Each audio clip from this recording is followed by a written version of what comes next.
Welcome into this week's episode of Plead Your Case and what we're liking to call mini-segment palooza. We'll start off with a 5-5 centered around the MLB. I mean, this guy is arguably the best pitcher that we've seen of the past 5 years. We'll shift it over to a pick'em segment, the pick'em playoffs, where 3-seed Joe Chirillo will be taking on 4-seed Paul Sembauer. That's a bold choice to assume that, Iowa's just going to be able to continue the path that they've been on. And then we'll end off with Mia Hankins, who has something to say about the new collective bargaining agreement for the WNBA. Being a mother is the hardest job in the world. Being a mother and a WNBA player is unreal. So sit back, relax, it's time to plead your case.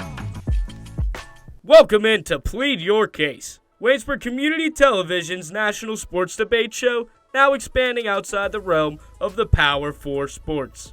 All our panelists will expand into the depths of professional sports while speaking on the newest sports topics each week. We're also bringing new mini-segments like I Got Something to Say, State of the Union, Pick'em Pools, while even bringing back a popular mini-segment, the 5-5. Here at PYC, we plan to create debates, create memories, and the best takes possible for you, the viewer.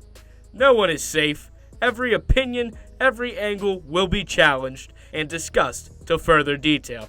So sit back, relax. It's now time to plead your case. It's the 5-5 Plead Your Case segment 1, and it's getting a little heated next to me here. Brady Donovan, Cade Henderson, ready to go at it. And Brady, we've determined off camera that you will be going first in today's 5-5 debate. All questions are MLB themed, and our first question today, who will have fewer wins, the Miami Marlins or the Colorado Rockies? Your time starts now. The Colorado Rockies, absolutely no question. They had 43 wins last year. We're going to sit here and act like the Miami Marlins weren't 2 wins away from 500. I mean, by bar none, it has to be the Colorado Rockies because they made absolutely no offseason acquisitions other than Michael Lorenzen. So I'm taking the Rockies to have less wins. Okay. Yeah, we're talking about a difference of 30-plus wins between these two teams last year. The Rockies gave the White Sox of 2024 a run for their money. I think the Rockies can honestly win less than 40 games this year. They might just go even more historic. They're on track to be one of the worst baseball teams of the decade of all time. I don't think there's a chance the Rockies even win half as many games as the Marlins. Both going with the same approach, okay. Which pitcher will have a better opening day for question 2? And we'll start on this one with Cade. Is it going to be Tarek Skubal or Paul Skeens? Well, I think both pitchers absolutely incredible Cy Young winners, but I'm going to take the edge with Skubal here. He struggled last year against the Dodgers in his opening day start, but I'm more of a believer that he's got an easier opponent. He's facing the Padres, and Skeens is going up against a Mets team that has a rejuvenated lineup with Bichette in it. I think Skubal will have the better opening day start. Brady? There's no chance. I'm taking anybody against Paul Skeens. There's no chance. I mean, this guy is arguably the best pitcher that we've seen of the past 5 years, and you're gonna take Tarek Skubal, a guy who plays on a loaded lineup, and that's the reason that he got so many wins last year compared to a guy who had less than a 2 ERA but had a losing record. No, there's no chance. I'm taking Paul Skeens. And this next question, a little bit more open-ended. The other 2 questions you had 2 options to pick from. What batter will have the most home runs this season? I'm going to take Aaron Judge this year. I know it might be a popular answer. He had 53 home runs last year. He had 58 the year before. He was actually the leader in that year with 58. So I'm going to take Aaron Judge. I mean, the guy's an absolute stud with a bat in his hand.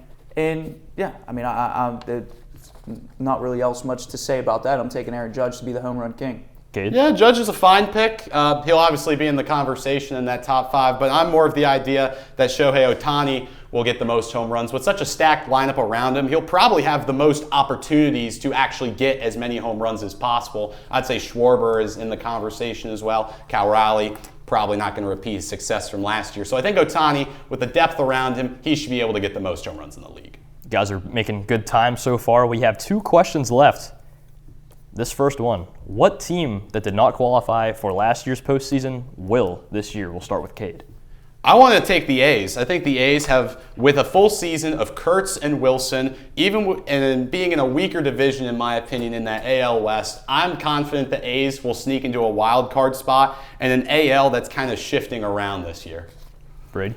I like the Athletics pick, but I'm going to be taking the New York Mets. The New York Mets play in arguably the worst division in baseball with the Nationals, the Marlins, and the Braves, who are bruised literally at every single position. The really only team that they need to worry about is the Phillies. They've made multiple offseason acquisitions. The only real, kind of bruise or, star around this team that isn't there anymore is Pete Alonso. But nonetheless, they made some fantastic offseason acquisitions, and I think that this year they make the postseason. One final question. The win total for the Pittsburgh Pirates this season, over or under 75? Brady? With the number of offseason acquisitions made this year by the Pittsburgh Pirates, I don't know how they will manage to have less than 75. I'm going to take them as over 80, because the amount of talent that is now on this lineup, you obviously have the full rotation that they had last year, and now you bring bats into the equation. I don't know how this team has less than 80 wins. Cade? I'm kind of on the fence on 80 in general if we want to shift the question to being 80 wins. The team made improvements, sure, but I just don't know if it's going to be able to get over the hump in what I think is a really tough division with the Cubs, Brewers, and Reds all competing within it. You still have a good rotation, but is that enough bats? Did you guys get enough bats to be a playoff team, an 80-win team? That's my question. I think they did. Well, we have a 3-2 result. It's kind of funny. I said that I was going to try to sway it because every single one of these ever has been 3-2. But I will say this. Brady Donovan had it wrapped up after question 4. You did lead 3-1. However, I went with Cade Henderson on the final question to make the end result 3-2. Brady, you are the winner. Congratulations. Feels good, man. Feels good. My first 5-5 segment, I'm starting out 1-0 undefeated. Feels good. Brady, I gave you the nod on the Colorado Rockies, Paul Skeens, and the New York Mets. Cade, I gave you the nod for Shohei Ohtani and the Pittsburgh Pirates question. Fair enough. Well, that's all we have for this week's 5-5. Stay tuned here on this next segment. It's Paul versus Joe.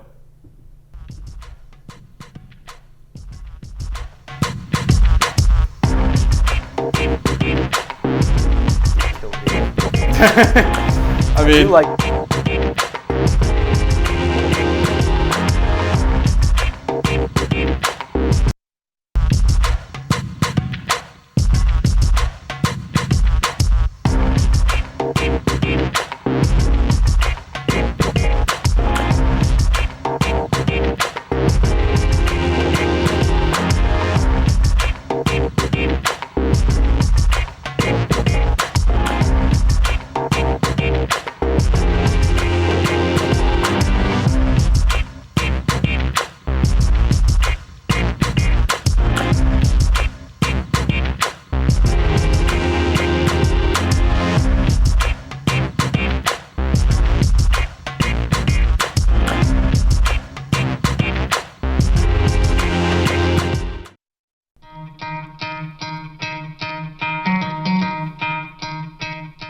I'm going to go here in this game to Purdue. Their three-point shooting has just been phenomenal throughout this entire tournament, but also into that regular season, they have been phenomenal. But also, it's that foul discipline with Purdue. With Texas, they get a lot of their points off of their free throw shooting, but for Purdue, they limit to the least amount of fouls given out of all teams within this NCAA tournament.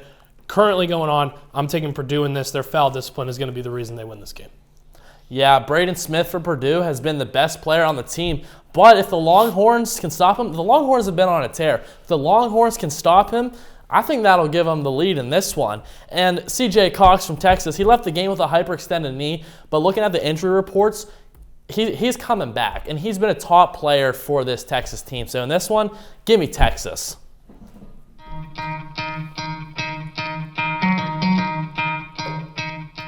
All right, Iowa versus Nebraska. Iowa's coming off hot after that upset against Florida. But Price Sanford for Nebraska is averaging 17.9 points a game. And they did split the season series at both their home courts. But Tavion Banks for Iowa was a top scorer in the Florida game. If he was able to get past that Florida defense, what's stopping him against Nebraska? Give me Iowa.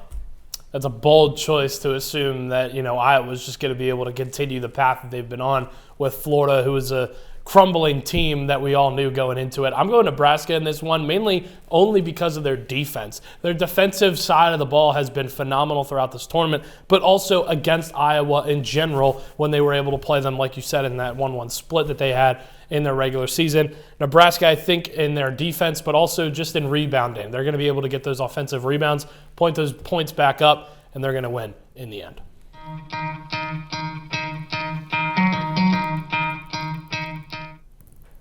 For this one, it's a hard one between both schools named Red, or both schools starting with A and then also having colors of red.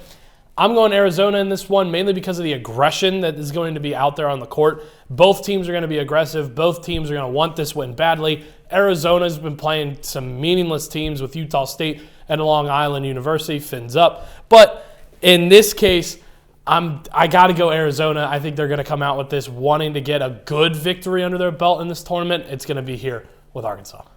Yeah, Arizona, definitely. They do want that win. They've been extremely aggressive, but the thing is about them, they work as a team. There's not one standout player that controls the court.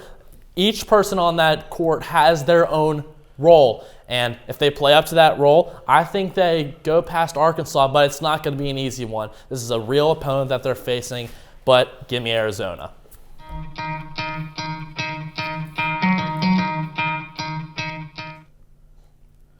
Houston, Illinois. Houston has a ton of talent. There isn't a long history between these two teams playing each other, and the series between them is tied 3-3. Houston got the best of Illinois the last time the two teams played, and this was during the 2022 NCAA tournament. The Cougars were stacked, and the Illini couldn't keep up, but this is a different team. I look at this Illinois team, whole new playing field, different advantage over Houston. So in this one, I'm going to take Illinois.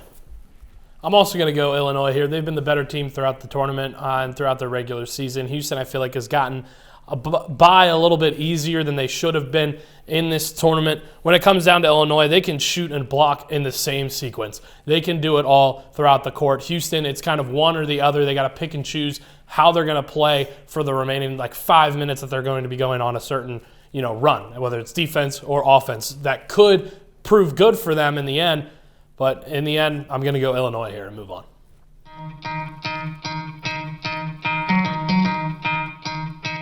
And now with our lonesome hockey matchup with the Penguins and Senators, I'm going to be going the Penguins here. They're hungry for a good, easy win for themselves. With playing Carolina, being in the struggles where they've had some good wins where they get that shootout win, finally, now 2-10 in their overall shootout games.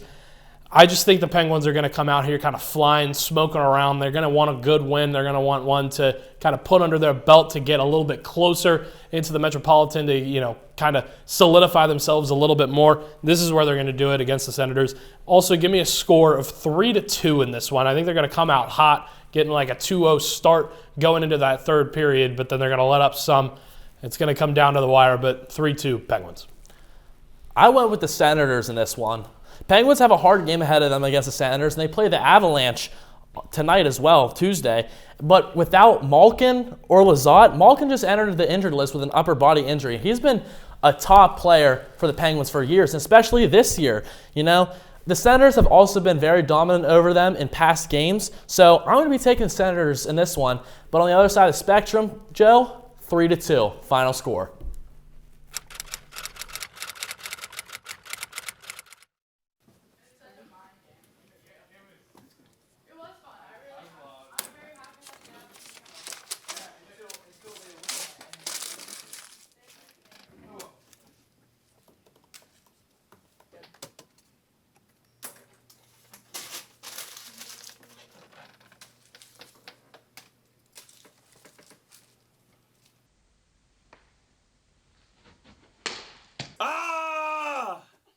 I'm working here. My bad.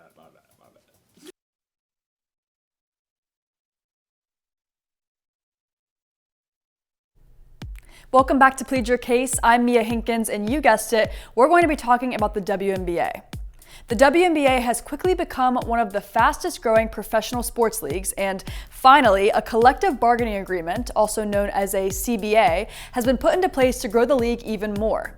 The league has been gaining attention like never before, and this is obviously thanks to some of the amazing players and not only their skill levels, but their personalities as well. Asia Wilson, Caitlin Clark, and Brianna Stewart are just a few women who have shaped the new culture of the WNBA. So now that attendance and television rates have skyrocketed, I think everyone agreed that it was time for the business side of the league to do some catching up. The CBA, agreed upon by players and Commissioner Kathy Engelbert, plans to improve players' salaries because, let's be real, I don't think there's anyone at this point that doesn't want to see women's basketball players get paid fairly. It will also improve the player benefits and overall working conditions. But the biggest talking point of this CBA, just like everything else, is money. The result of the CBA will increase player compensation, meaning higher base salaries and expanded bonuses. With the league also trying to secure bigger media rights deals and sponsorships, this agreement is definitely being made at the right time. Another long-standing issue that will be resolved is travel accommodations. Imagine you're a professional athlete, male or female. You're traveling with your team across the country to compete in the league finals. You would think with all the money that you and your league has that there would be a chartered flight. For the NBA, this is true. For the WNBA, commercial flights are typically taken. How is that fair? So, chartered flights will now be taken into consideration with this new agreement. Off-season opportunities within the United States is also a new opportunity. Many WNBA players have played overseas in the off-season in order to supplement their income. With higher salaries, it will now be more feasible for players to play in the US year-round. Also, with the WNBA literally standing for the Women's National Basketball League, you have to take into consideration family planning and health benefits. Being a mother is the hardest job in the world. Being a mother and a WNBA player is unreal. Maternity benefits, childcare support, and mental health resources are key parts of the agreement that were originally brought up by players with kids. Aside from money, this agreement's just so important to the overall culture of the league. The CBA shows the shift in the value of women's sports. Players have started to shape the league's direction by using their voice and standing up for what they believe the league should do. So, with the new CBA, the WNBA is expanding teams, getting younger talent for the league, and positioning itself for a new era. The impact of this agreement will be felt across all professional sports leagues. It's not just about basketball, it's about business, equality, and the continued growth of women's sports from a global perspective. I'm Mia Hinkins, and that's going to do it for my WNBA rant on Plead Your Case, and that will also do it for your mini segment Palooza. Be sure to tune in Sunday for the Plead Your Cases.